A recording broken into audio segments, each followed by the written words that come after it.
To open hidden camera settings on the Samsung Galaxy S26, you can do this only by using the Galaxy Store. Next, go for the applications and you have to get the Good Lock application from a Samsung. So we have to download this and then you have to open, and now take a look. You'll be surprised what we can find here. Some hidden modes even.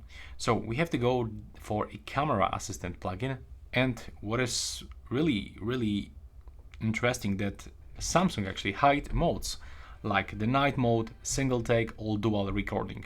When you enable those switchers and go for the camera, you can find them in the more modes. So as default, that modes are not available, but here we can just get them thanks to this plugin.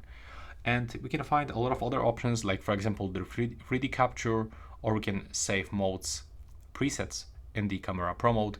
We can even turn off the optic image stabilization, or for example we can enable the HDR10+, and a lot of other things. Take a look. For example, we can manage the photo softening, the same for video, and when you go below we can even find the clean preview on the HDMI displays, or we can even customize the indicators that are shown on the camera in that place.